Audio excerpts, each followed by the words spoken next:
Olá, cá estamos com a nossa sessão da biblioterapia e hoje o desafio recai sobre um pequeno grande livro do autor Richard Paul Evans. Chama-se A Caixa de Natal. Este livro conta-nos um episódio que se passou com o próprio autor. Trata de uma família composta por ele próprio, a sua esposa e a pequena filha, que vive num espaço muito pequeno e, por isso, estão um dia sentados à mesa do pequeno almoço a ver o jornal e a esposa descobre que uma senhora idosa procura uma família para ir morar para a sua casa e ajudá-la nas tarefas domésticas. Eles decidem então arriscar a sua sorte e ir à entrevista.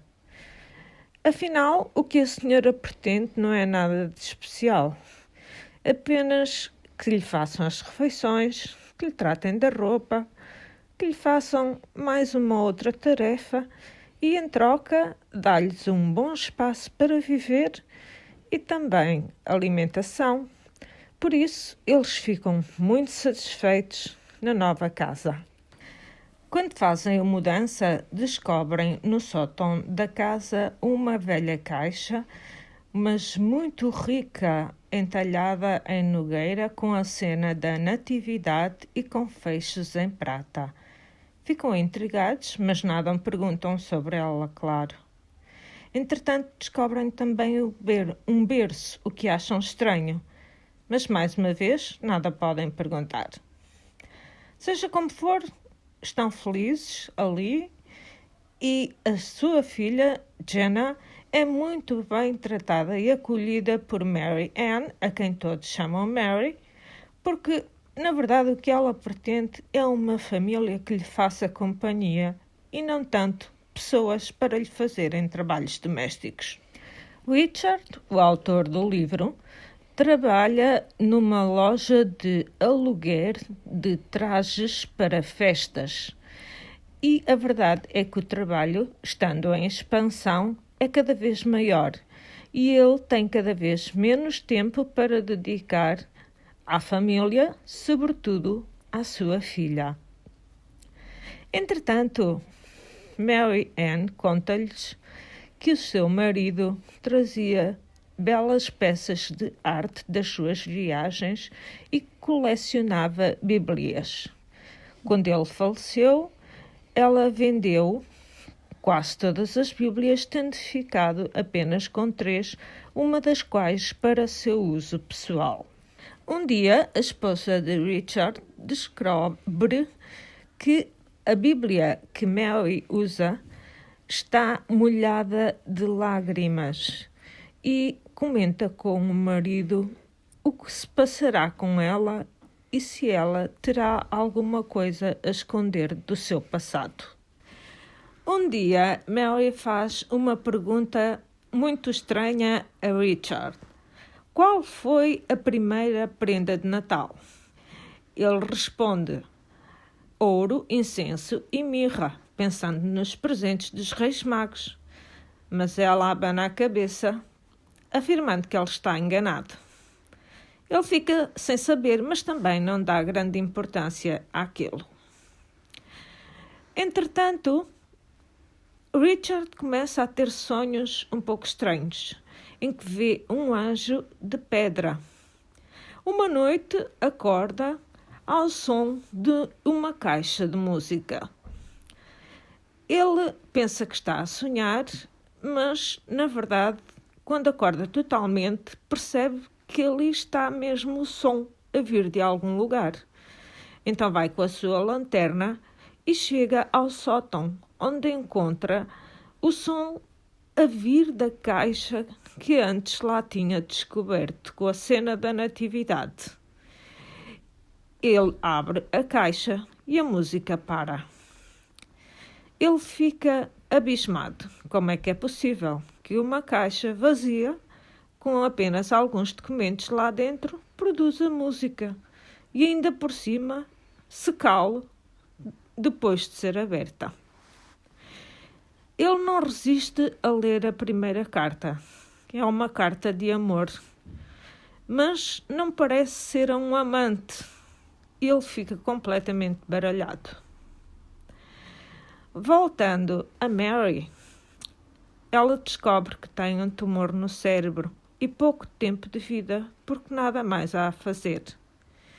Entretanto, continua a insistir com Richard sobre qual foi o primeiro presente de Natal.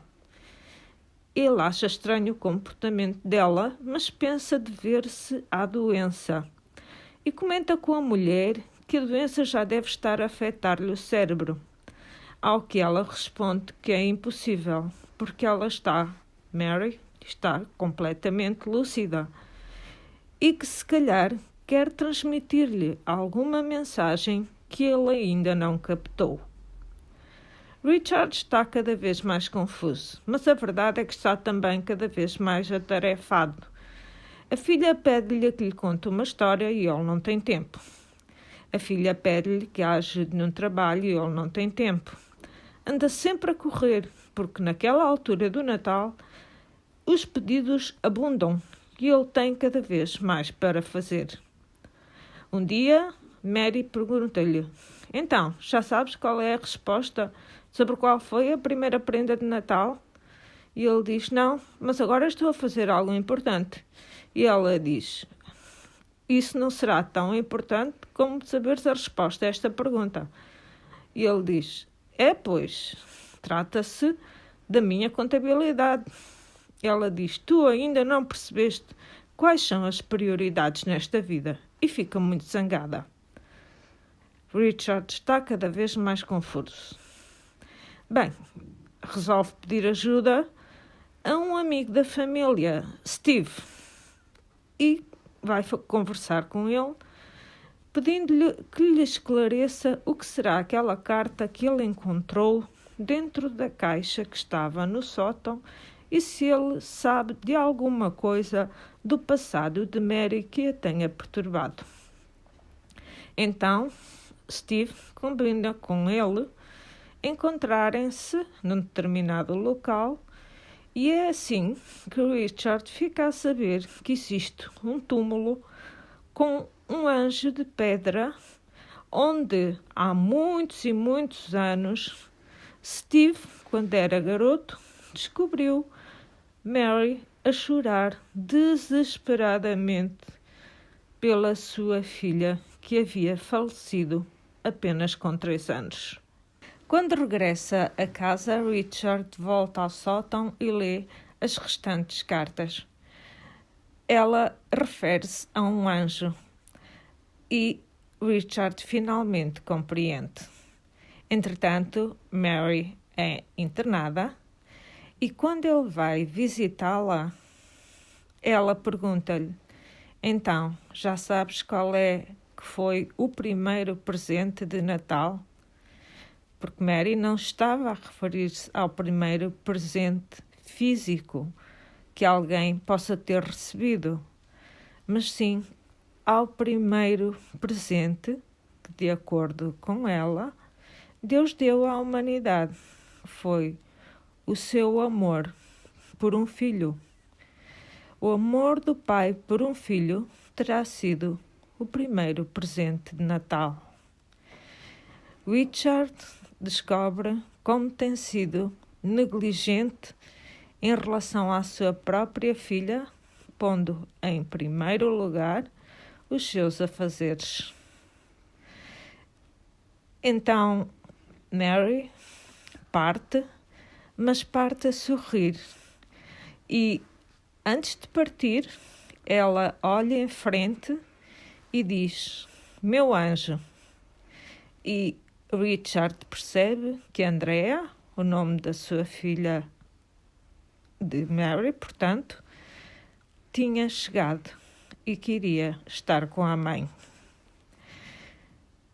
Meus amigos, esta sessão é um pouco diferente porque não colocamos muitas questões, apenas uma e só uma. Será que estamos a valorizar efetivamente o amor que devemos dar aos nossos filhos? Dedicar-lhes toda a atenção, o mimo, a compreensão que eles merecem? Não descurando a educação, é certo, mas lembrando-nos sempre que a primeira prenda de Natal foi o amor de um pai para com o seu filho e que isto deve ser um exemplo para nós, independentemente das nossas crenças. Se pensarmos que este livro teve um final triste porque Mary partiu, não teve. Afinal, ela era uma senhora idosa e também já sabemos que todos nós somos finitos. Mas, além disso, o que importa é que ela deixou uma mensagem. E deixou uma mensagem a esta família que precisava e a muitos outros. A nós que temos acesso ao testemunho do autor que escreveu esta história. A Caixa de Natal, de Richard Paul Evans. É aqui que a história está contada. Então, fiquem todos bem, passem um ótimo e feliz Natal. Recordemo-nos que Mary foi ter com o verdadeiro amor dela, a sua filha, e que nós, apesar de, nesta altura de pandemia, podermos estar mais afastados dos que nos são queridos, de alguma forma podemos estar com eles graças à tecnologia, mas também em pensamento e no coração. Mais uma vez, um excelente Natal e até à próxima.